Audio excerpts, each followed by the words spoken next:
Last week, at your specific request, I posted my list of my favourite films of 2011. Would have been a top 10, actually ended up being a top 11 because there were so many great movies out last year, I couldn't get them all into a top 10. And many of you complained that there were some films that I had left out that you thought really deserved to be in there, the most notable one being Drive, the Nick Refn film. So I made an agreement. I said, okay, look, you can have Drive in the top 11, but in order to do that, you've got to lose one of the titles that I've chosen. Which one will it be? Because frankly, I can't choose and it's a difficult call. Well, some of you wrote in supporting my original top 11. Here are just a few examples. This from Rick Proctor. Drive was by a colossal margin the most overrated film of 2011. Yours is an excellent top 11. The only thing that ruins it is your anxiousness and disappointment about not including Drive when it should just be ditched like the trash it is. This from Microphone Hair. You were right to leave Drive out, Dr. Kermode. Why? Because it was the most overrated film of the year, the ultimate example of a heartless, soulless, vacuous, superficial piece of pseudo-art, boring and pretentious to boot. And this from Vidak Olovic. Congratulations for making the list perfect. We had so many good films this year. I just think you should have mentioned The Tree of Life. Yes, it's a very flawed movie, but I think overall it was brilliant. Best wishes from Serbia. Now, in the interest of complete openness and fairness, I should say that the number of responses saying, Mark, you got it right the first time, your list was perfect, were massively in the minority. Most of you felt that I should lose a title and put Drive in instead.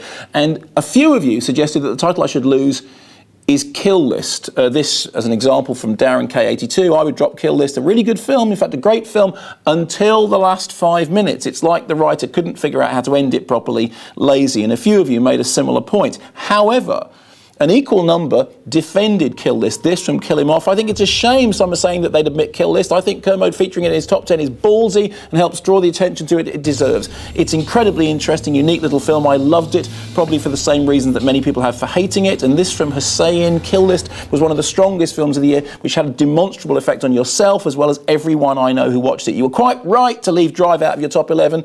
Kill List stayed with me long after Drive was forgotten.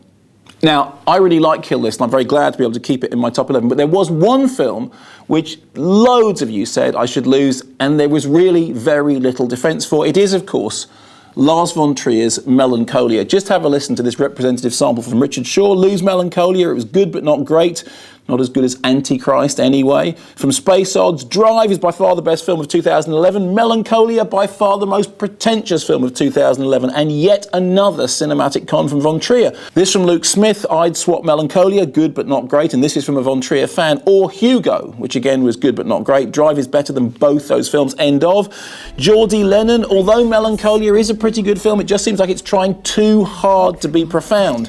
At times, it steers nearer and nearer to being somewhat kitsch and trite. A good but flawed film, but not a great film, in my opinion. From Dudley, Melancholia, I saw it in Cannes on the infamous night, and had the actual world ended around me, I likely wouldn't have been snapped out of my boredom. War of the Worlds with no aliens meets Hedda Gabler with no personality.